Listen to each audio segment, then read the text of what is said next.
Imagine you're scrolling in your YouTube homepage and you see this monstrosity. Yes, I'm not lying. This is the most unskippable YouTube thumbnail on the planet. So let's just watch this together and see what Electricy is being accused of, because that's kind of crazy. I was chilling on my PC. I'm just gonna increase the speed because he's talking so slowly. Oh my gosh. Like any other normal day. Until this mysterious message appeared on my Discord. Google document on Electricy. What? The message said. I said, hold up, wait a minute, something right. So the brilliant genius Zillion replied with, hello, babe, what's that about? And he replied with, exposes Electricy and her actions. Now I was actually confused about what he means. And so I asked him, wait, what? Right after I sent this message, the curiosity got the best of me, and I went to check on that link. So I examined the link carefully before I clicked on it. By RXCECXRX. And that username belongs to the dude who sent me the document. First explained what this was about by saying, this document will expose Electricy and her mods. She goes under multiple aliases such as Tracy, Stacy, and the known name Electricy.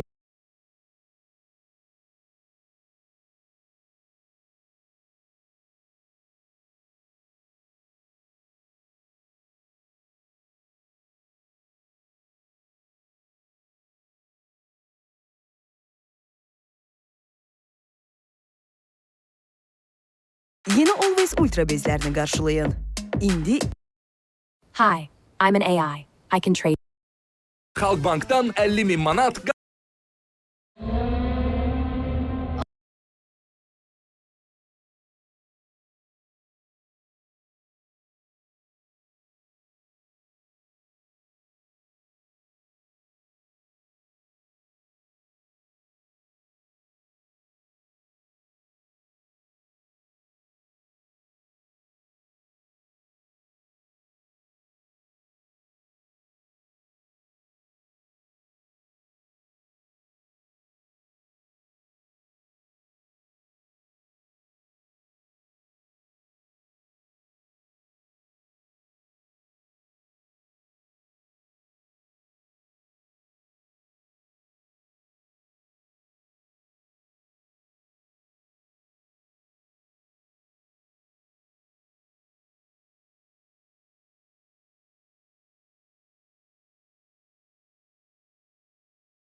Monster party, eyes of yellow, scales and feathers, tails and tethers. Turn the lights off, bend the nightmare, you control it.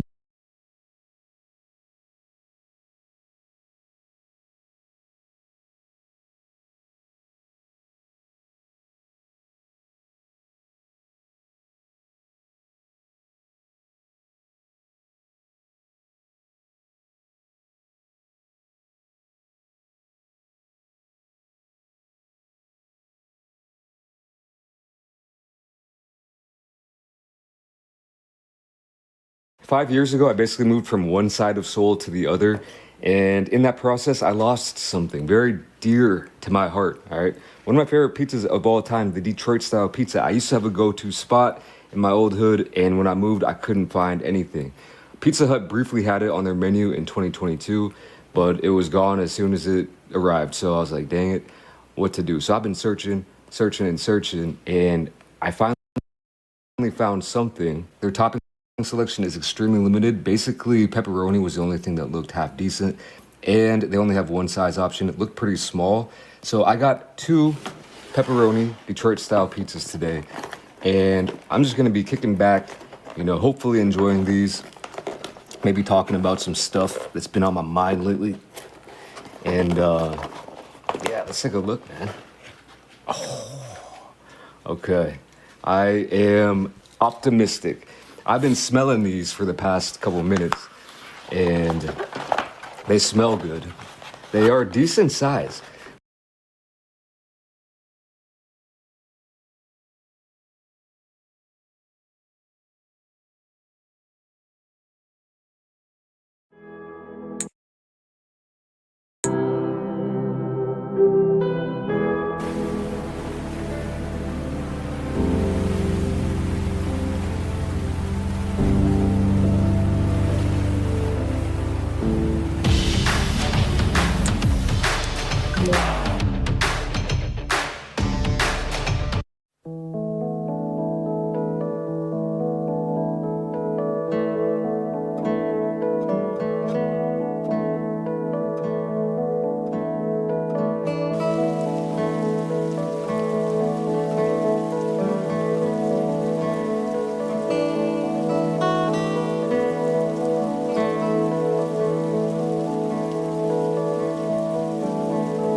Bizon lotereyasının yarısı geride kaldı. Bir neçe galip artık avtomobile kavuştu. But I feel so good. I don't feel good at all. So, today's video might be a little bit weird and dumb, but might be interesting. I don't know. Let me explain real quick. I'm gonna give myself a little bit of a grace period.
Can you believe that in 2026, you could get abused for liking an animated YouTube series? As this user says, if you're a BFDI fan, get away from me, you are disgusting. Recently, the hate has been spiraling even more, from the internet into real life. As this fan asks, have you ever been bullied at school because of object shows? And the thing that stops you isn't the question, it's that loads of people answered it. And the question assumes the answer is yes, with the replies mostly there to confirm by how much. One of them answered like this: I've been told multiple times when I went to school that object shows are stupid and I'm stupid and childish for watching them. I wouldn't say I was bullied, I was more harassed a few times about it. But scroll down the same question and you get the other answer entirely, the one that might be even sadder. Nope, people don't really care. And there it is, the whole problem with object shows in 2 replies. If you're an object show fan, the world has 2 settings for you. It either picks on you for it, or it can't be bothered to know you exist. Hated or ignored, take your pick. Now, I'm not about to tell you that object show fans are an oppressed people. Nobody's writing a charity single. But the ignored half is genuinely strange once you look at the numbers, because object shows are not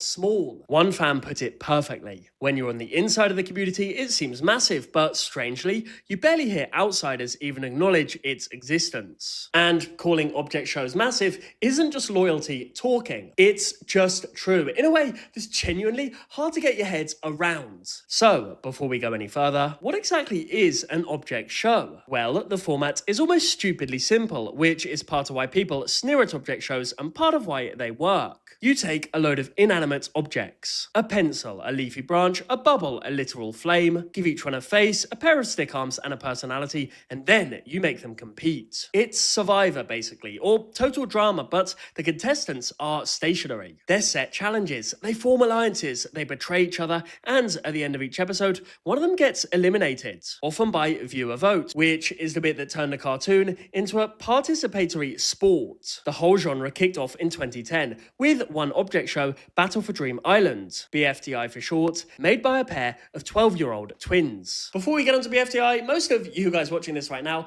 aren't actually subscribed. If you want to support me in doing more weird deep dives like this, then please hit the button. It's free, it's easy, and it really helps me out. Thank you. Back to the video. So, let me give you the numbers because they're the parts that genuinely break your brain. The channel that started all of this is called Jack N. Jellify. It has over 3.25 million subscribers. Its videos have been watched collectively more than 2.5 billion times. Yes, I said billion. The first episode of BFDI alone, a crude little flash cartoon 2 kids uploaded in 2010, has now been seen over 74 million times. New episodes routinely clear 4 million views in a way most television shows would quietly kill for. And that's just one channel. There are somewhere north of 1,700 separate object shows, a fan wiki with over 16,000 pages, hundreds of credited creators. And almost nobody outside it has the faintest idea that object shows even exist. Here's the detail that says it best. For around 16 years, through the billions of views, through the millions of subscribers, BFD did not have a Wikipedia article because it couldn't get one. Editors kept trying and Wikipedia kept knocking it back because by their rules, being enormously popular isn't the same as being notable. You need newspapers and magazines to have written about you and none had. At one point, they salted the page, which is the Wikipedia term for blocking a title from being recreated, like sowing a field so nothing grows there again. It got so routine that WP BFDI became editor shorthand. A little in-joke for yes, it's massive, no, it still doesn't count. So, BFDI was watched billions of times by a generation of children for over a decade, and the internet's own encyclopedia, the website that basically has an article on every road junction in Belgium, looked at BFDI and went, never heard of it. A writer at Slash Film summed object shows up about as well as anyone, calling them what old people used to call an underground phenomenon, and then adding the line that really lands it. If your kid knows Skibidi Toilet, they know about object shows. There is an entire layer of culture, vast and busy, that runs almost entirely on one platform and skews young enough that, if you're off the platform, object shows may as well be happening underwater. Although, maybe saying the audience skews young undersells it, because there's a surprising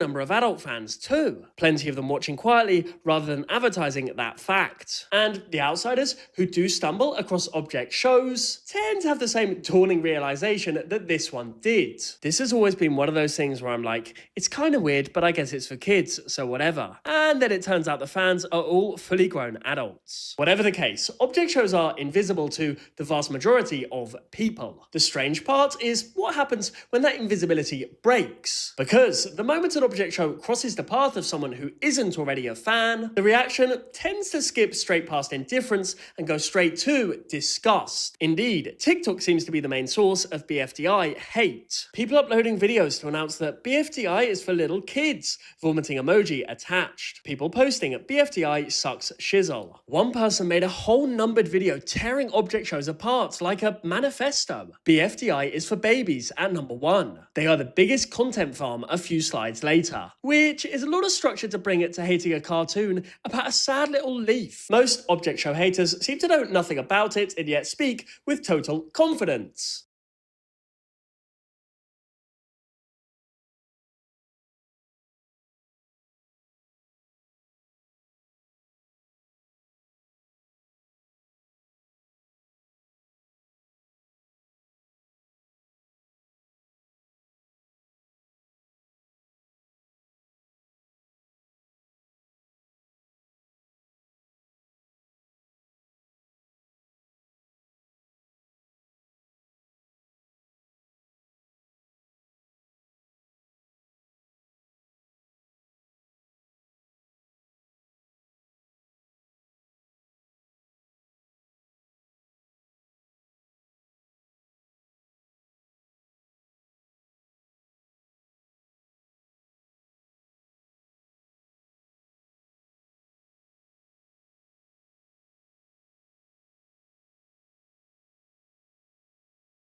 As this user says, I know nothing about BFDI, but I hate the fandom so much. Ugh. At least they're honest. The hatred turned up, fully formed. And actually, watching any object shows was apparently optional. And the fans, to their credit, have actually tried to work out why. There's a thread where object show fans pick apart why the hate runs so hot, and the theories are sharp. One points out that plenty of people just watch like 30 seconds of the first episode of season 1 and then assume that's the whole show. Another fan gets even closer to it. They look at the bad parts of the community and BFDI season 1 and write it up as a slop baby show. And the low point, relayed by one slightly stunned fan, was the time someone on Twitter Twitter called it BFDI worse than 9/11, which is so wildly out of proportion. It's a cartoon about household objects competing for a prize after all, that it stops being a criticism of the show and starts being a confession of the person who said it.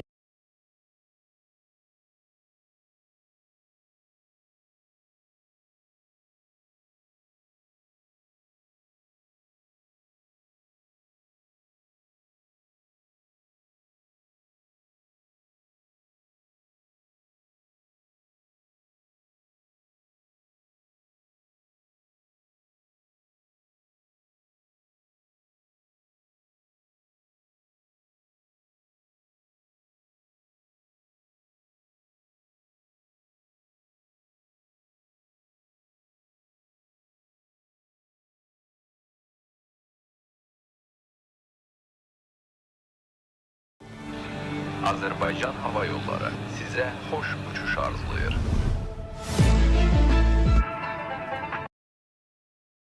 Falling back towards levels seen in the 1980s, raising the question, why is Gen Alpha facing a full-blown education crisis? Despite decades of technological advancement, you would expect Gen Alpha to be excelling in what should be the greatest. According to the nation's report card, 40% of Gen Alpha do not have basic reading skills, the highest level in over 2 decades, and as nearly half of all new teachers are already leaving the field, 4th grade reading scores are now falling back towards levels seen in the 1980s, raising the question, why is Gen Alpha facing a full-blown education crisis? Despite decades of technological advancement, you would expect Gen Alpha to be excelling in what should be the greatest time to live in human history. Yet, they're not only struggling to read, but 61% are considered below proficient in math, meaning there are now more 4th graders who know the viral 6-7 trend than can actually explain the difference between even and odd numbers, reflecting a system not shaped by accident, but by decades of decisions that prioritize short-term outcomes over the long-term development of the nation's youth. By the early 1970s, when the country began formally tracking educational progress, the system was beginning to improve, because for the first time, meaningful investment was actually being directed towards emerging generations. Students were staying in school longer, reading and math scores were stable or rising, graduation rates were climbing, and millions of students who had been previously excluded were now receiving a formal education. Even per-pupil spending was increasing as states invested in expanding schools, hiring staff, and building a more inclusive system. However, this early sign of progress was severely disrupted in the early 1980s as President Ronald Reagan entered office with a platform that included eliminating the Department of Education. In response, Secretary Terrell Bell helped assemble the National Commission on Excellence in Education, not to evaluate the system, but to justify the department's existence. The resulting 1983 report, A Nation at Risk, deliberately manufactured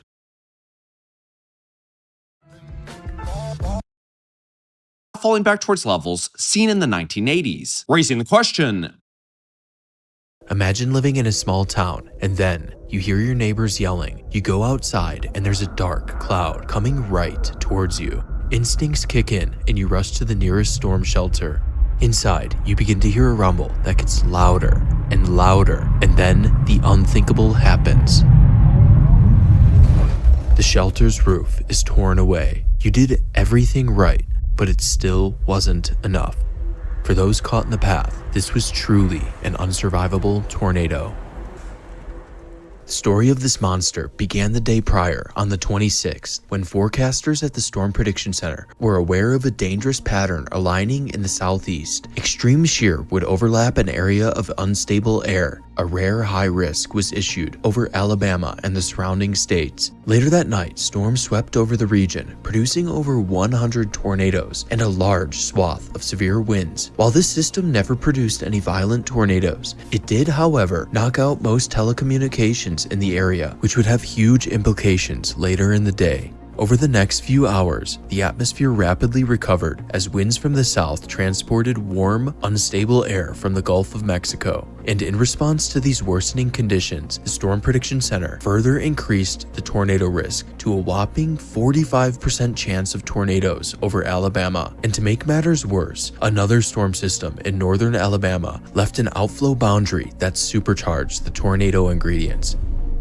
By 2 p.m., storms had already initiated across the region, and numerous strong tornadoes had formed. In Mississippi, the very first EF5 of the day touched down near the town of Philadelphia, and in central Alabama, a tornado was plowing right through the heart of Coleman. But soon after, storms began to pop on the Alabama-Mississippi border along that dangerous boundary, and within minutes, a tornado formed west of Hamilton, Alabama. If you work out at the gym, you should download MyFitCoach. The app creates your personalized workout plan, selects the optimal exercises and sets for you, and adjusts your weights and repetitions in real time. Before I cover the Hackleburg tornado, I'd like to tell you about the sponsor for this video, War Thunder. War Thunder is a free-to-play, large-scale military action game that puts you in the driver's seat of real-life vehicles for massive battles. You can play all of plus M44 for ground combat, and much more. Download War Thunder for free on PC, PlayStation, and Xbox using the link in the description. All new players and those who haven't played in 6 months will receive cool bonus Android devices right east and right. By early afternoon, explosive convection was ongoing across the southeast, and right on the Mississippi-Alabama border, a group of new updrafts form right along that boundary. Soon after, the southern updraft took over, and a large hook formed on radar. Jason Jarrett saw the rapid rotation in the clouds. He captured these 3 photos of the storm's wall cloud as the storm moved northeast away from him.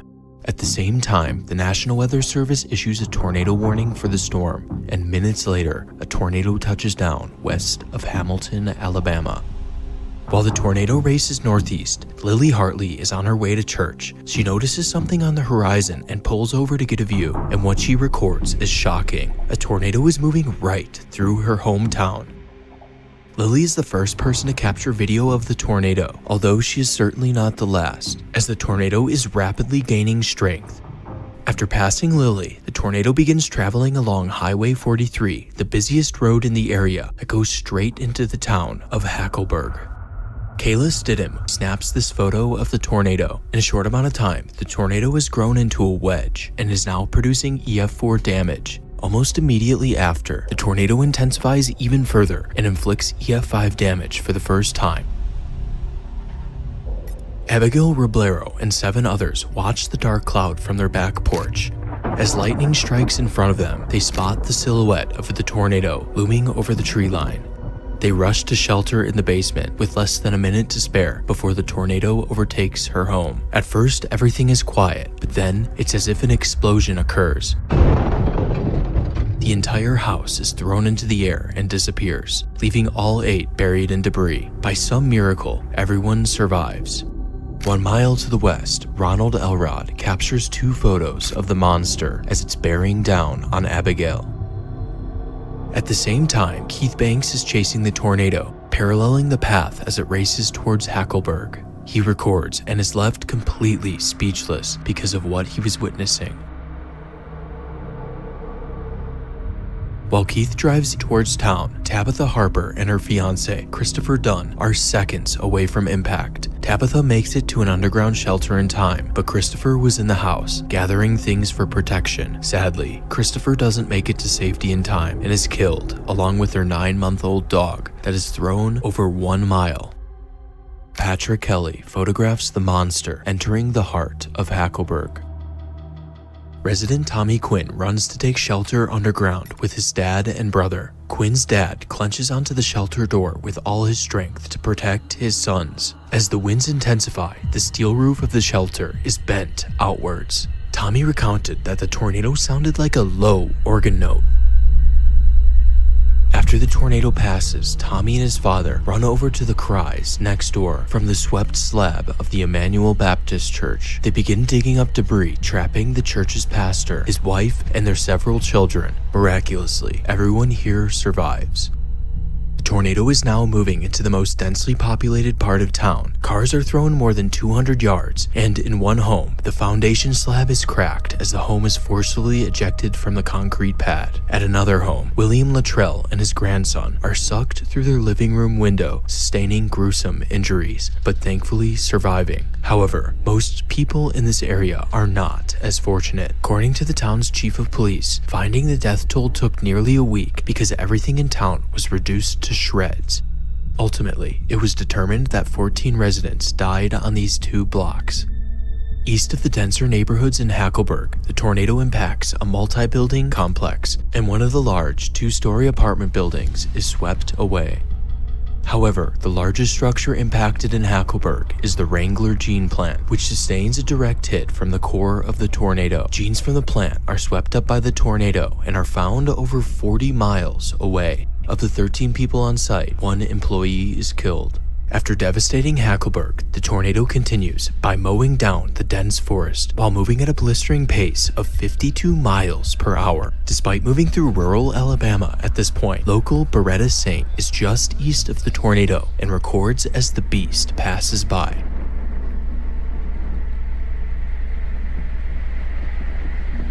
In Beretta's video, you can see how the tornado had grown into a massive behemoth and looked nothing like the stereotypical tornado we picture in our mind.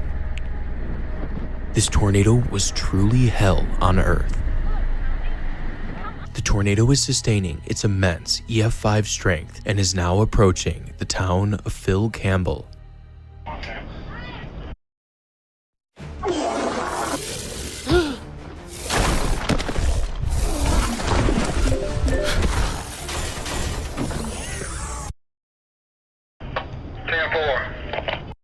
Phil Campbell.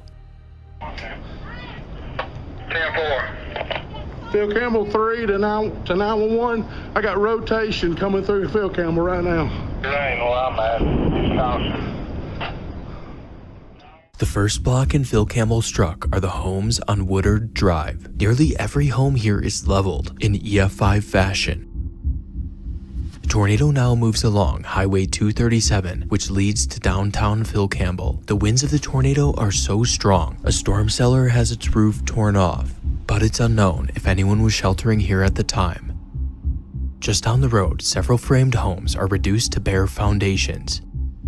The tornado clips Stall Club Circle, and a well-built home is swept away. More homes are completely destroyed as the tornado ravages through town. James Keller Jr. and his wife are frantically driving home to get to their storm shelter, but right as they pull into their driveway, their car is lifted off the ground and launched into a tree, killing James. All their neighbors' homes are destroyed, each being associated with fatalities. Patricia and Donnie Gentry, Edna Nix, James Kelly Jr., and Martha Pace all died on this block. Here winds were so violent, a 25-section foot of asphalt was torn from the road.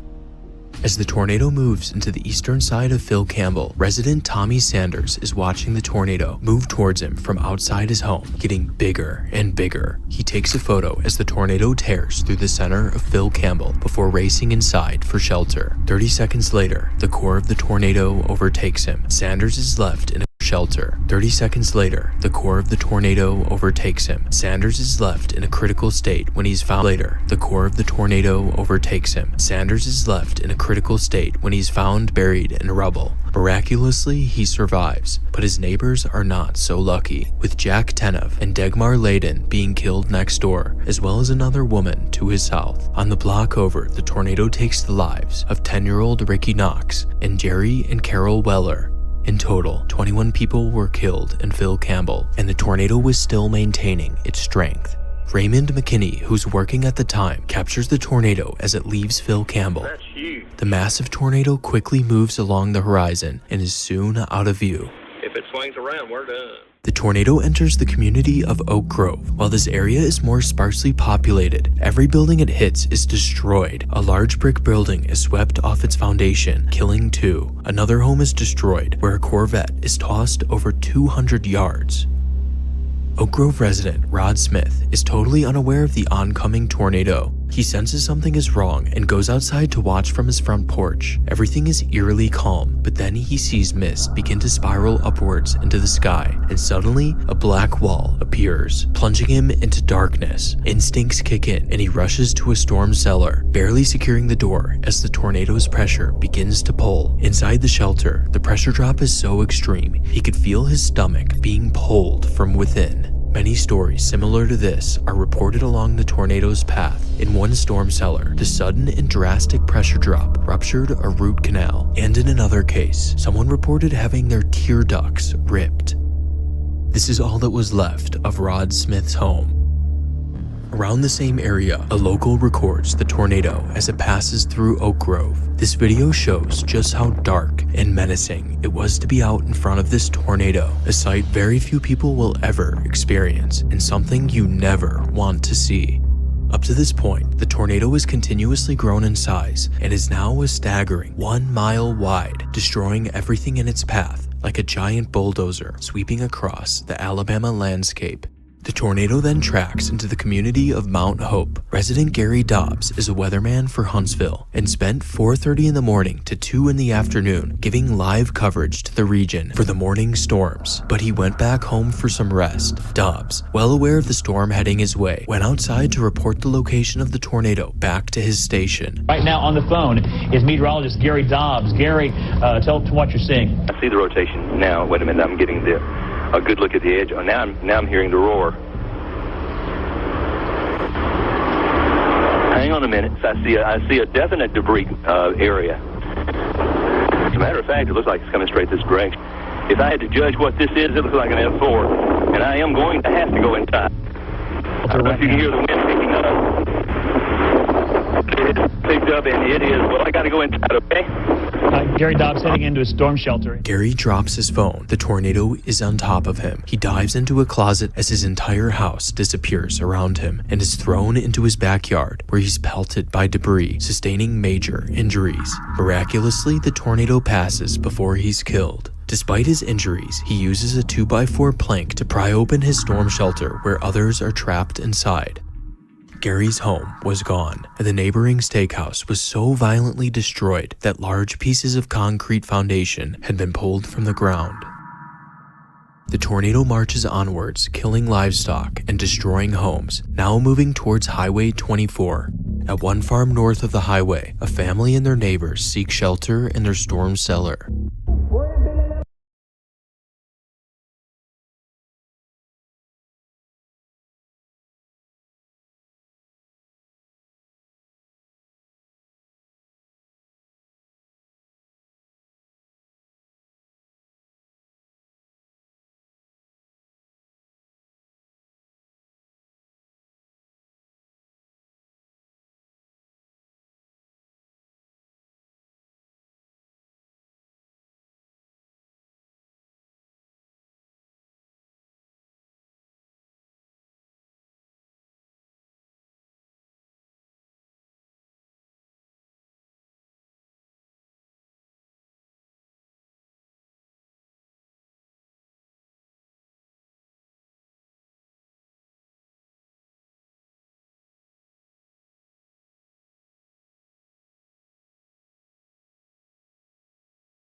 I can trade for you. How? I find the crate, I show you.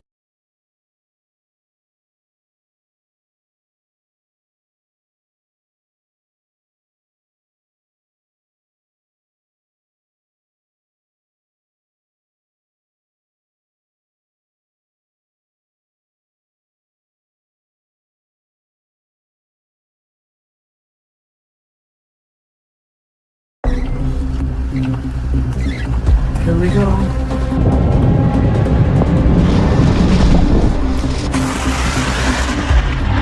Hey, whoa, Chris.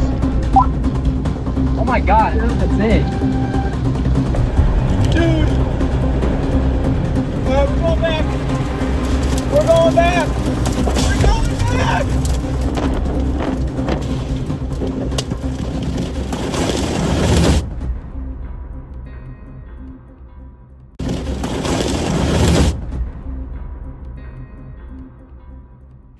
The first close call happened on May 26th, 2021. Unbelievable. Unbelievable tornado. That's gorgeous. We watched this gorgeous tornado in the open fields of western Kansas, miles to our west. And we weren't exactly in a dangerous position. However, the storm underwent a process called a cycle, quickly producing a second tornado that was heading directly towards our location. This one on the left is the one who's gonna do it next. Fortunately, the tornado was short-lived. However, the parent supercell was still rapidly rotating. As the supercell got closer, we were forced to escape east on the extremely muddy Kansas roads, right in the path of a storm that could put down a tornado at any moment. Watch that, especially on the bottom, man. It's really loose. Hey, whoa, Chris. And I slid into a ditch. Stuck. And when I tried to get out, I got myself even more stuck, high centering the Prius when I tried to a ditch. It's really loose. More option and push the car out of the ditch. Because of how dangerous our position was, I pushed harder than I've ever pushed in my entire life. And somehow, we were able to get the car free. Oh my god. I cannot believe that worked. Dang! Nice job, dude. Okay, this rotation looks the best on radar. You can even kind of see it spinning there. Not wanting to risk it and get stuck again, I end up reversing the Prius for miles to get back to the paved roads. The little Prius that could. Ask any storm chaser what they're most afraid of, and chances are they'll say lightning.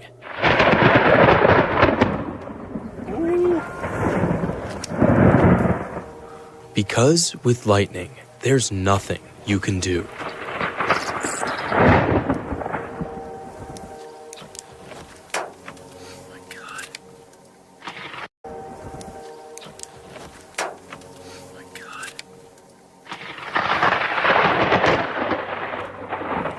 Kind of freaked. I'm kind of spooked. In rare cases, as a storm chaser, you'll find yourself right in the middle of a lightning barrage, where all you can do is pray that you're not hit.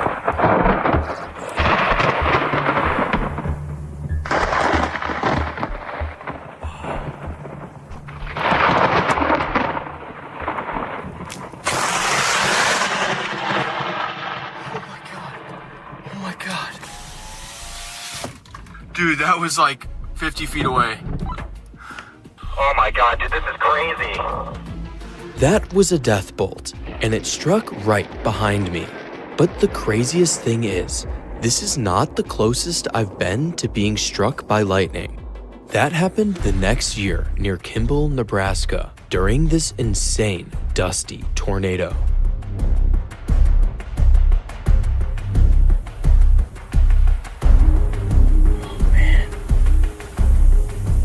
Alright, we're gonna have to move. After repositioning, I got back in my car, and this happened.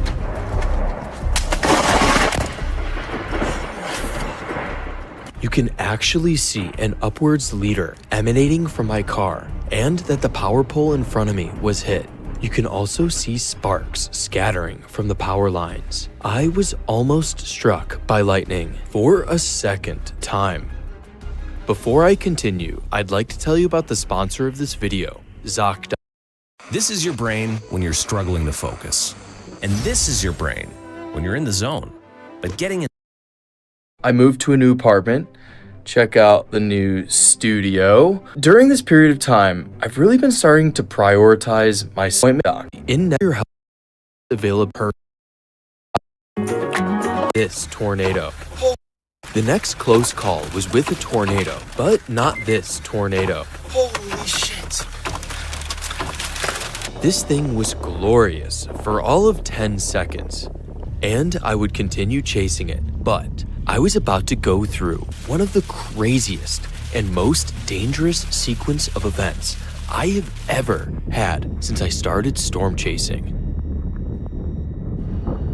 You probably didn't see it, but if you look closely, that lightning strike had a peculiar point of light that lingered for over a second.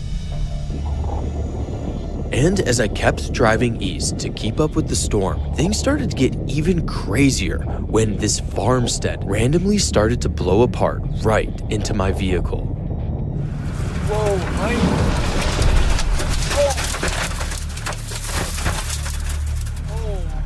Giant branches and pieces of sheet metal barely missed my car. If any of these hit my side window, I could have been seriously injured.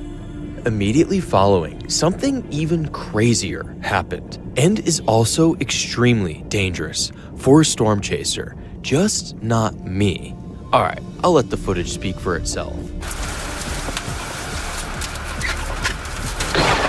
Oh my god. Oh my god.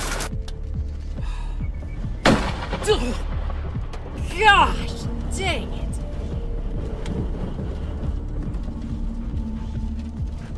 Did that just...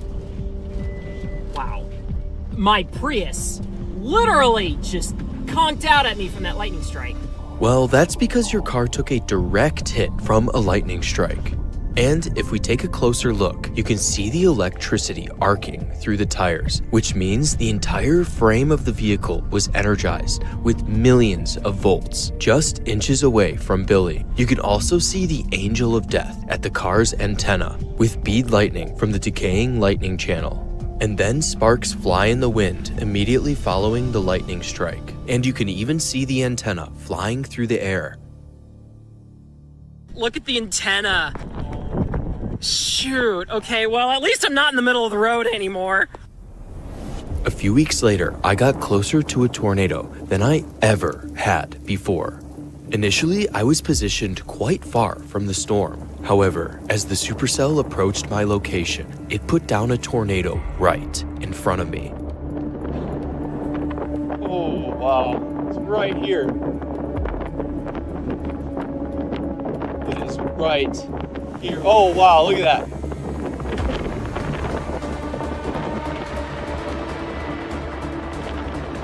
Oh, look at the backside. Oh, my God.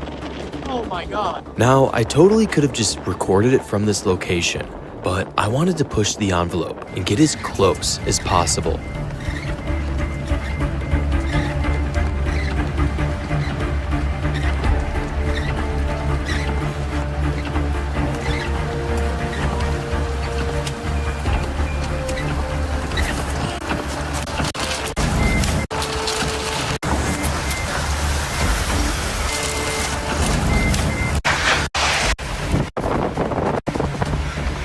Holy shit.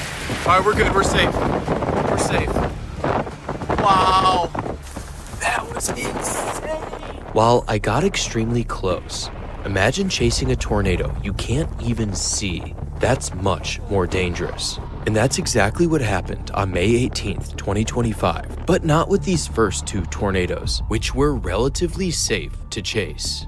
After catching those two gorgeous tornadoes near Arnett, Oklahoma, the atmosphere still had some unfinished business. A new supercell was blowing up in southern Kansas, so we bombed north in hopes to chase a nighttime tornado. Now, the real danger is when you're chasing tornadoes at night, all you have is radar, and the occasional flash of lightning.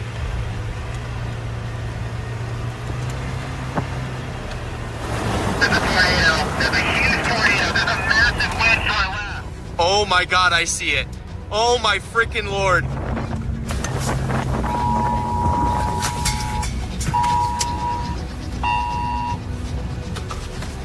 Oh my god.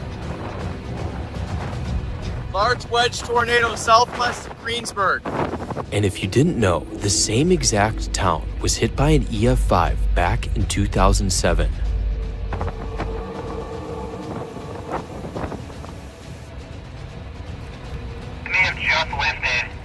Fortunately, the tornado ropes out before hitting town.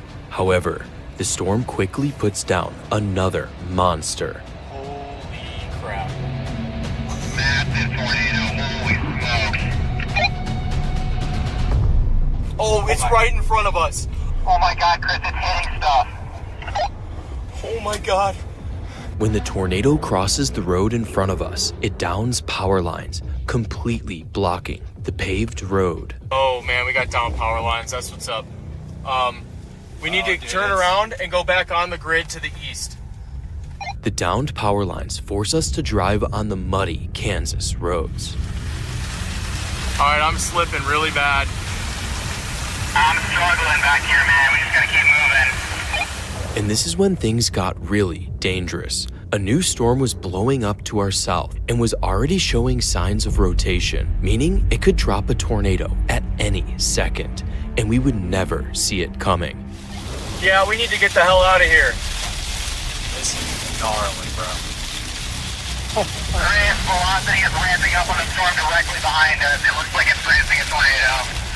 Okay, I know. We need to get to this paved road and bomb east as fast as you possibly can. I do not want to repeat past mistakes. Now, when Kelton talks about past mistakes, he's talking about this day, May 21st, 2024, in southwest Iowa. My lord! Once again, I was chasing with my friend Kelton. However, things started to get sketchy when we got separated right in the path of the tornado. He can keep going.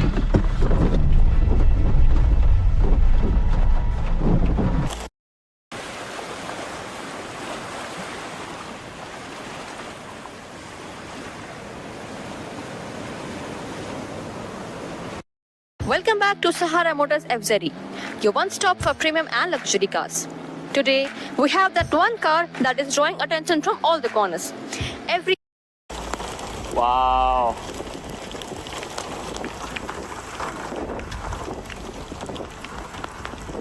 I stopped to record because the tornado was absolutely gorgeous, but that was short-lived. Rain and clouds would completely obscure my view, forcing me to move east.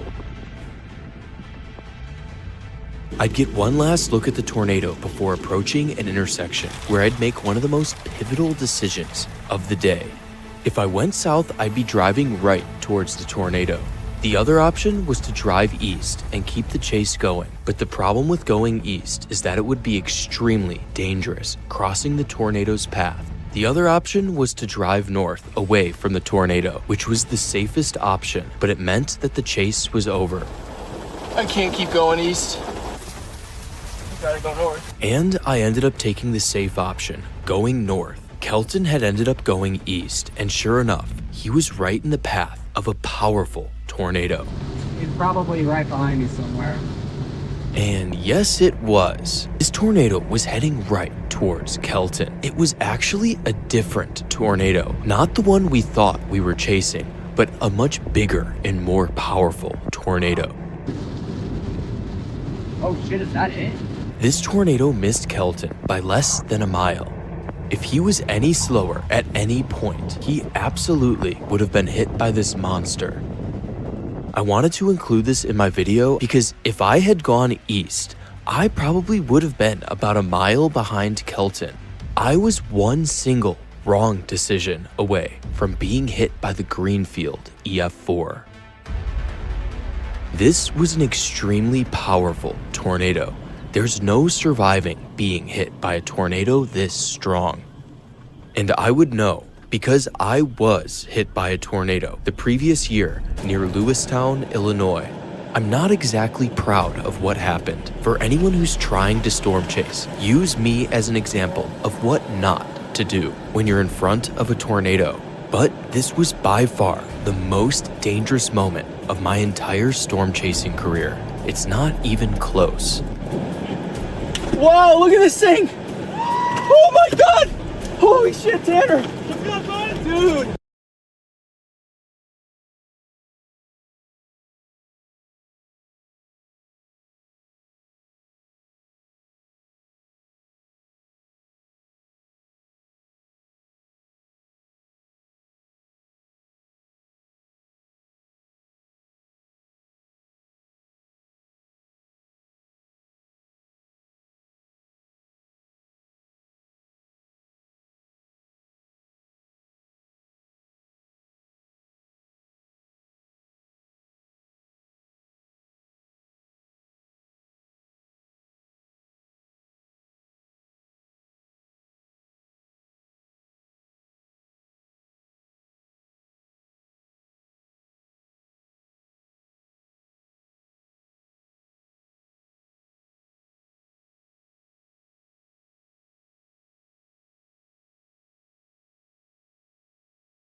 It's raining tacos from out of the sky. Tacos, no need to ask why. Just open your mouth and close your eyes.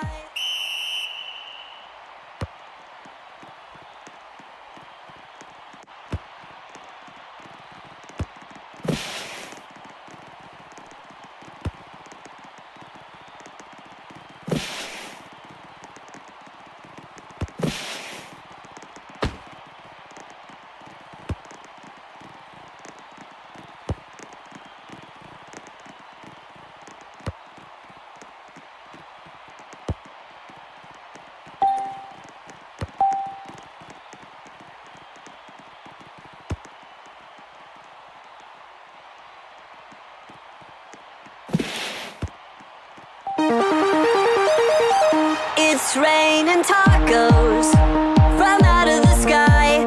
Tacos, no need to ask why. Just open your mouth and close your eyes.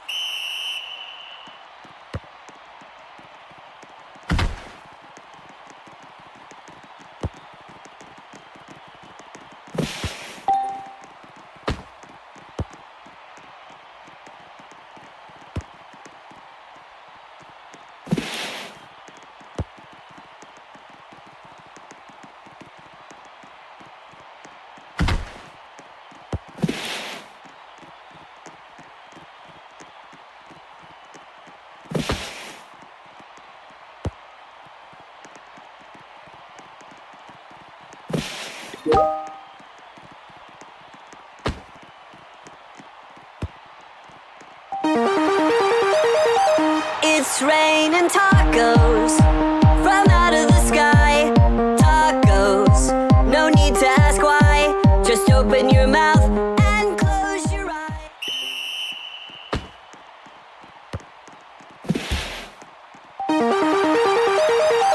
It's raining tacos from out of the sky. Tacos, no need to ask why. Just open your mouth and close your eyes.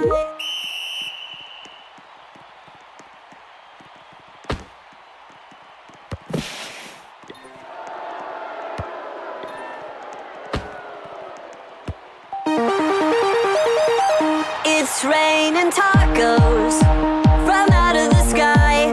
Tacos, no need to ask why. Just open your mouth and close your eyes.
It's raining tacos from out of the sky.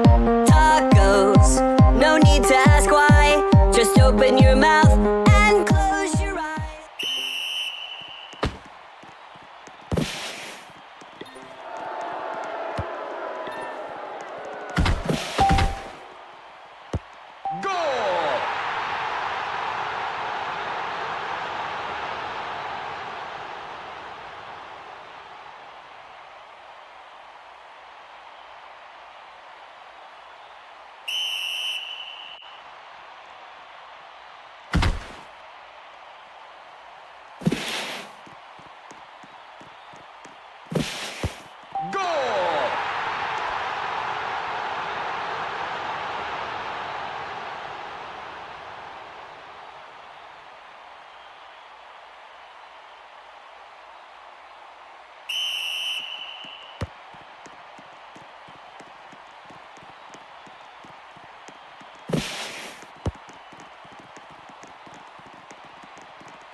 It's raining tacos from out of the sky.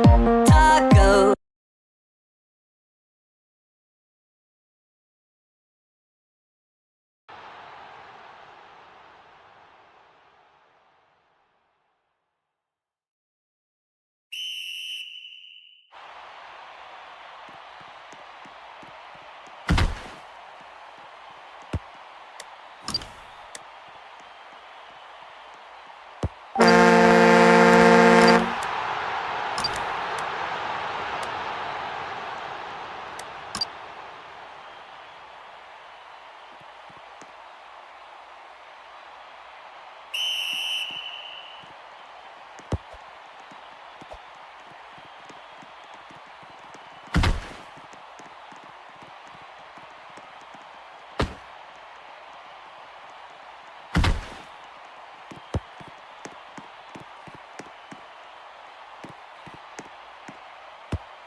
Goal!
It's raining tacos from out of the sky.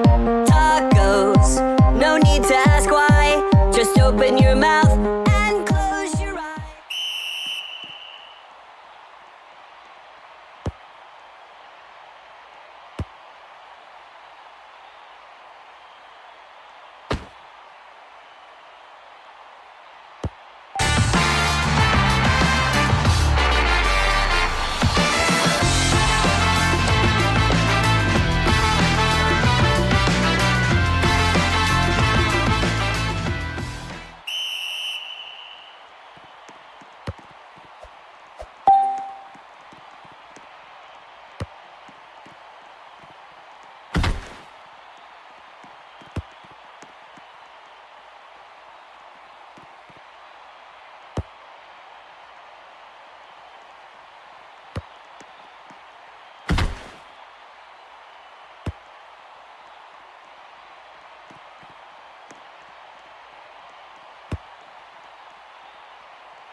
It's raining tacos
raining tacos from out of the sky.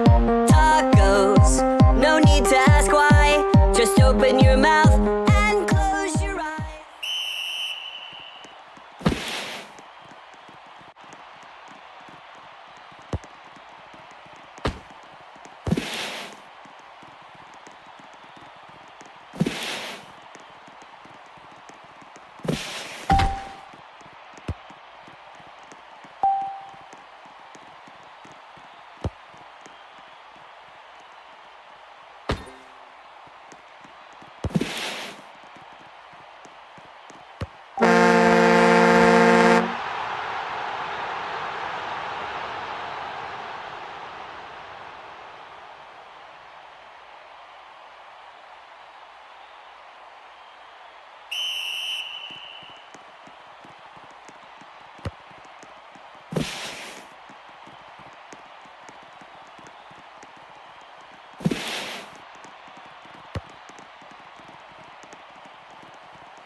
raining tacos from out of the sky.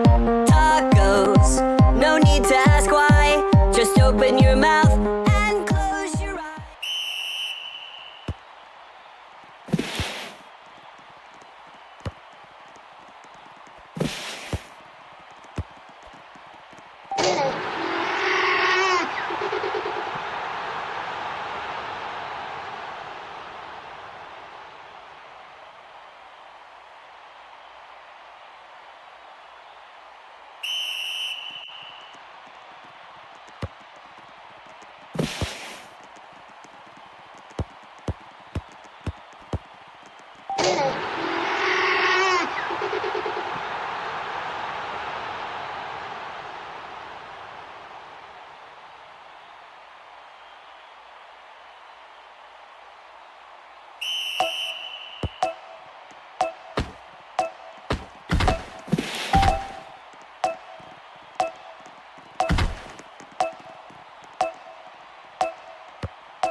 It's raining tacos from out of the sky.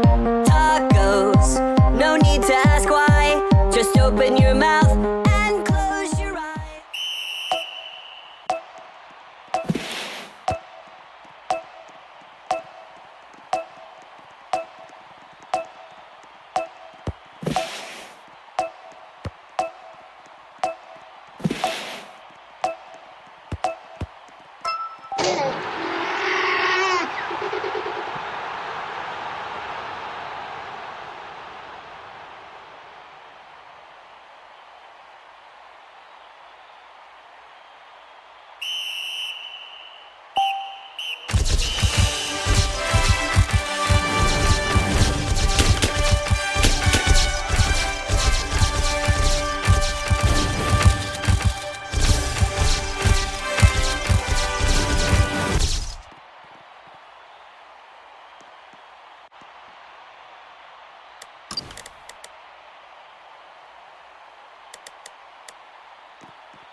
It's raining tacos from out of the sky.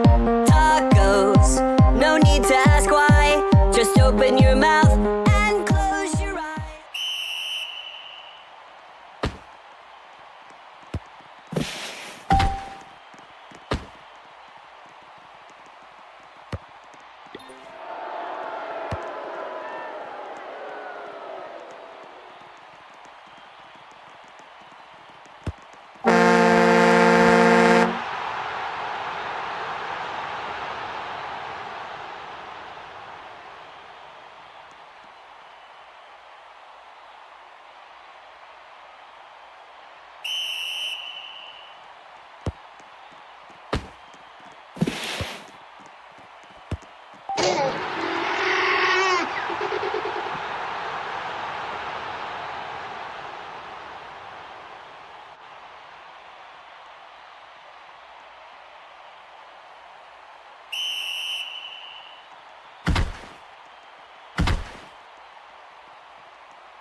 It's raining tacos from out of the sky. Tacos, no need to ask why. Just open your mouth and close your eyes.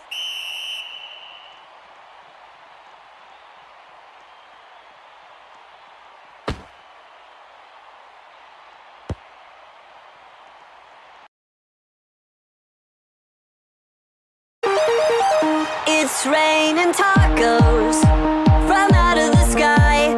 Tacos, no need to ask why. Just open your mouth and close.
It's Billy!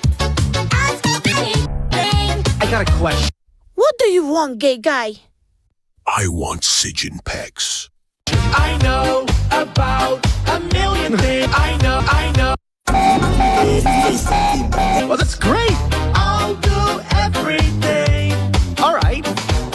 What's the capital of France? Oh, oui, oui, oui. Oh, oui, oui, oui. It is Paris. Blood's name.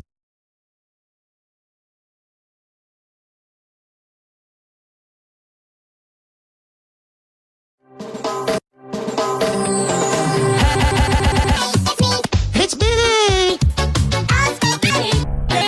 I got a question. What do you want, gay guy? I want Sigyn Pex. I know about it. As this fan very adeptly puts it, I saw someone say how BFDI is the indie show equivalent to that one friend in the friend group who has been there the longest but always gets left out and joked about by others despite essentially being a D1, and I couldn't agree more. The more you think about that, the more true it seems to become. BFDI gets treated like the friend who's been around the longest and somehow gets the least respect for it. Ribbed on reflex by people who genuinely miss him if he left. It's a gentler, more grinding kind of disrespect than hatred. So then, that's the love and that's the hate. And I should be honest about where I sit, because honestly, it's at neither of those two poles. A couple of years ago, I'd never heard of object shows. And I mean that literally, I genuinely did not know they existed. Then my channel started picking up and object shows kept turning up in my comments again and again. People mentioning BFDI like I was obviously supposed to know what that was. So eventually I went and looked. And my first go of it, I'll be straight with you, it didn't quite take. Let's make tomato salad from Peppa Pig. First, we slice the tomato. First, I slice the tomatoes. Add a little splash of olive oil. Add a little bit of olive oil. A shake of pepper. And shake my pepper. A teeny tiny pinch of salt. A teeny tiny pinch of salt. And finish the whole thing off with these lovely basil leaves. And finish with lovely basil leaves. Tuck in, everyone. Duck out, everyone. This is the best tomato salad in the world ever. Is this the best tomato salad in the world ever? It's fresh, but I don't like eating raw potato much. Let's make tomato salad from Peppa Pig. First, we slice the tomato. First, I slice the tomato. There was a boy who was always lost in his phone. One day, while walking, he bumped into a wooden pole by the road. As soon as he looked up from his phone and looked around, he noticed something new. He realized how beautiful the world was. The place that once seemed ordinary now looked full of color and life. But the phone wanted his attention again. The likes, videos, and games on the screen quickly pulled him back in. He became so distracted that he stopped noticing anything around him. Just then, a water balloon dropped from above and burst on his head. He was startled and immediately looked up. He saw his friends calling him. They handed him a water blaster and invited him to play. At the same time, his phone showed him an offer to win millions of dollars. The phone wanted him to get lost in the screen again, but this time, his friends lowered a ladder for him. The boy understood that real happiness is not inside a phone. Real happiness comes from spending good times with friends. He turned off his phone, put it in his pocket, climbed the ladder, and went to play with his friends. There was a boy who was always lost in his phone. One day, while walking, he bumped into a wooden pole by the road. As soon as he looked up from his phone and looked around, he noticed something new. He realized how beautiful the world was. The place that once seemed ordinary now looked full of color.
My mom has brain cancer. Please just stay for 60 seconds and let us introduce ourselves.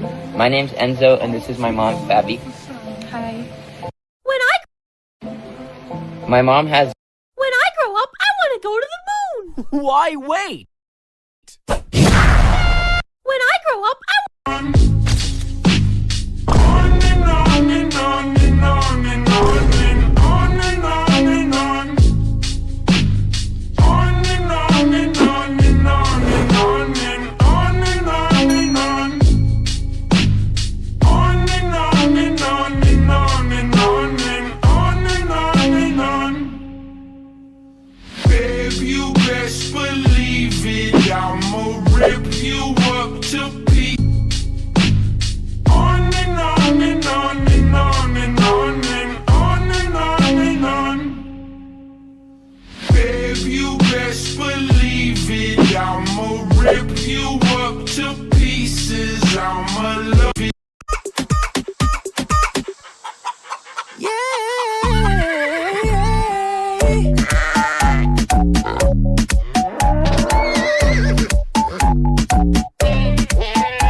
Yo, driver, can you unlock my windows? Like, I'm not fine. Speed loves the perfume, and he puts the guy's business on the map. Whose stuff is this? That's good. What is this? I made it. You made this? Yeah, I made it's air freshener. I've been making air freshener. This is cologne. This shit smell good. Smell it. I got the one called Onyx. It smell good. Product killer, one spray lasts all day, so you know the car smelling bad. So. Thank you, bud. Thank you, bud. All day. Shout out Big Zay. Shout out Yo Trey Chills. Let's get the bucks. Give us the bucks. Yeah, bro. You give us the bucks. Shout out, man. Just throwing here. Yo, driver, can you unlock my windows? Like, I'm not fine. Speed loves the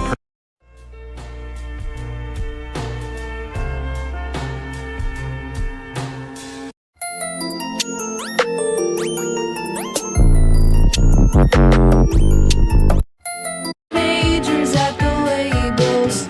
Reboot.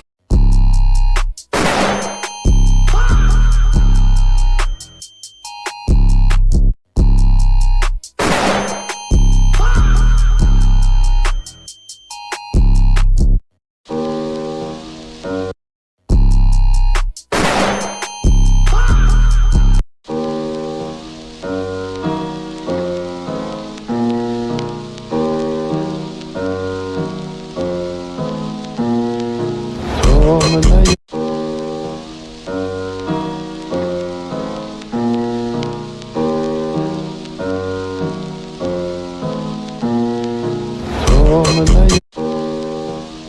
duele la...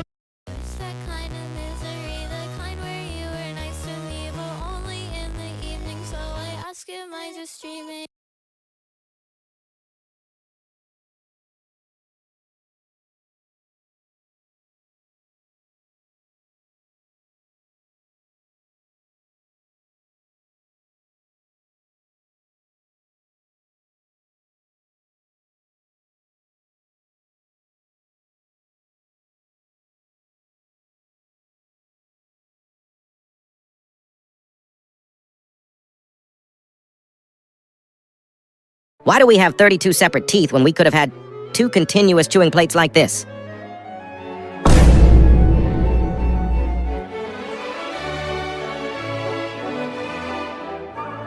Why?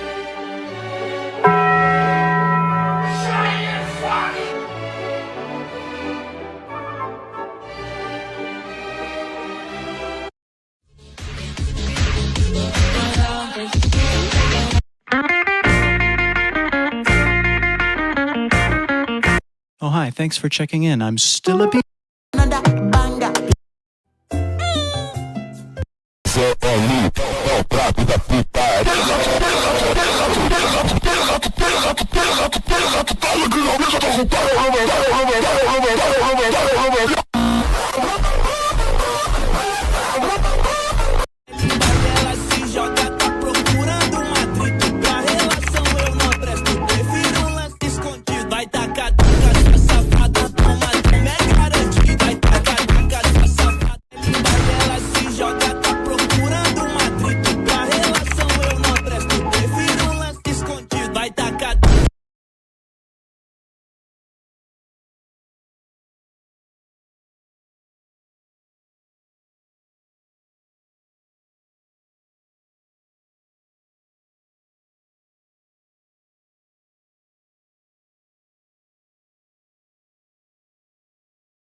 Vai tacar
African Battle Royale Part 18.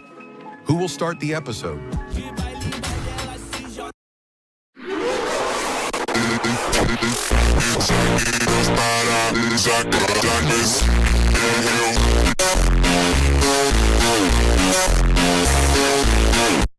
Just beat it. Ela se joga, tá procurando um atrito pra relação. Eu não presto, prefiro um lance escondido. Vai tacar, sua safada, toma, é garantido. Vai tacar, sua safada, toma, é garantido. Vai tacar, sua safada, toma, é garantido. Vai tacar, sua safada, toma, é garantido. Rebole contra me olhando hoje. Ela se joga, tá procurando um atrito pra relação. Eu não presto, prefiro um lance escondido. Vai tacar, sua safada, toma, é garantido. Vai tacar, sua safada, toma, é garantido. Vai tacar, sua safada, toma, é garantido. Vai tacar, sua safada, toma, é garantido. Rebole contra me olhando hoje eu te dou.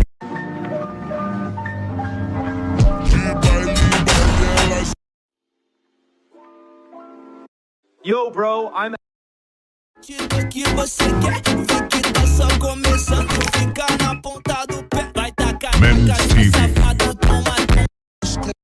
Que você quer, vi que tá só começando. Fica na ponta do pé. Ela se joga, tá procurando um atrito. Oh, hi. Ela se joga, tá. All right, well, we going play, neighbor. It's a game called Hello Neighbor. Walk in his house. Guys, I heard something in my...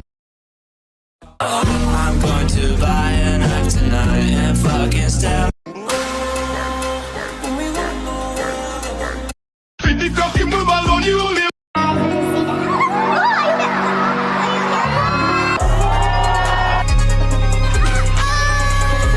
Congratulations.